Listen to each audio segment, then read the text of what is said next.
ओम साई राम। आप सभी साई भक्तों का मेरे चैनल मेरा साई मेरी परछाई में स्वागत है। सद्गुरु कैसे अपने भक्त के जीवन में आते हैं और अपनी उपस्थिति दिखाते हैं और महसूस कराते हैं और आगे का मार्ग सुगम करते हैं, जो मैंने महसूस किया।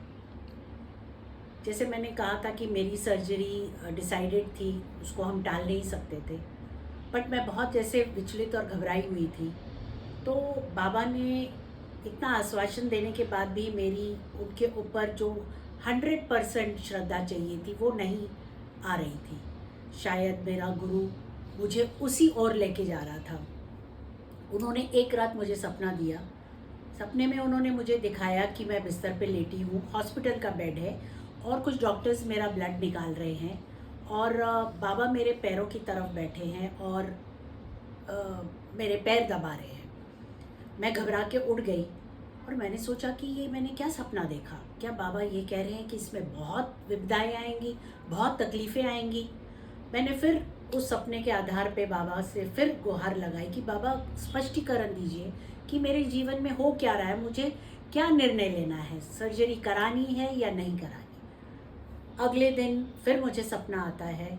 मैं देखती हूँ मेरे घर की डोरबेल बजती है और मैं दरवाज़ा खोलती हूँ और बाबा सामने खड़े हैं। मुझे नहीं मालूम है कि वो बाबा हैं। आज मैं आपको कह रही हूँ कि वो बाबा थे। बाबा लहू लुहान थे, उनके पैर चिकड़ से भरे हुए थे और उनकी आंखें जो थी वो एकदम, उनकी आंखों में जाली थी, जैसे कि किसी को दिखाई नहीं देता, धुंधला दिखाई देता है। उन्होंने अपने कंधे पे झोला लटकाया हुआ था। मैं उन्हें देखकर दरवाजे से ही कहती हूँ कि ये आपको क्या हुआ। वो कहते हैं मैं बहुत तकलीफ़ में हूँ और मेरे को बहुत पीड़ा हो रही है। तो मैं कहती हूँ कि आप वहीं रुकिए, मैं अभी आपका ये सारा साफ़ करती हूँ।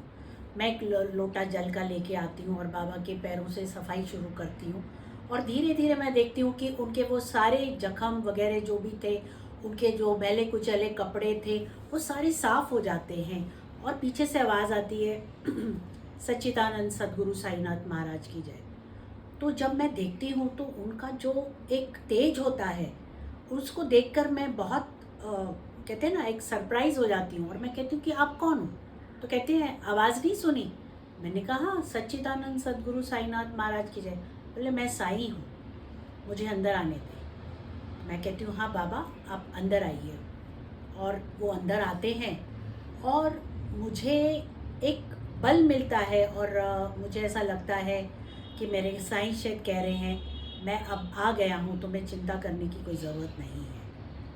मेरा ऑपरेशन हुआ, थोड़ी सी तकलीफ़ें आई, बट बाबा जैसे मेरे साथ थे, इसलिए मुझे कोई घबराने की कोई बात ही नहीं थी। मेरे साथ उन्होंने 1 महीना व्यतीत किया मेरी रिकवरी के दौरान और उसी दौरान उन्होंने मुझे जीने का सार सिखाया, जो कि उन्होंने उदाहरण के साथ मुझे ज़िंदगी कैसे जीनी चाहिए। जब विपदा आती है, तरह तरह की विपदा आती है, तो आपको कैसे उसमें से मार्ग निकालना है, ये उन्होंने मुझे 1 महीने में पूरा सार सिखाया। मैं अब इसको अगले अपने रील में उन्हीं के दिए हुए उदाहरण अपनी ज़ुबानी आप लोगों से साझा करूँगी, ताकि आप लोग भी कहीं ऐसी परिस्थिति में फंस जाओ जहाँ कि आपको कोई रास्ता नहीं दिखता, कोई मार्ग नहीं दिखता है, तो आप इस उदाहरणों के बेस के ऊपर अपनी प्रॉब्लम्स को कोरिलेट करके उसमें से रास्ता निकाल सकते हैं। बेशर्त आपको अपने सद्गुरु पे पूरा समर्पण होना चाहिए, पूरी तरीके से श्रद्धा और सबूरी होनी चाहिए, तभी जो गुरु आपको कहता है आप उसको सुन पाते हो, महसूस कर पाते हो, जैसा कि मेरे साथ हुआ। ओम साई राम।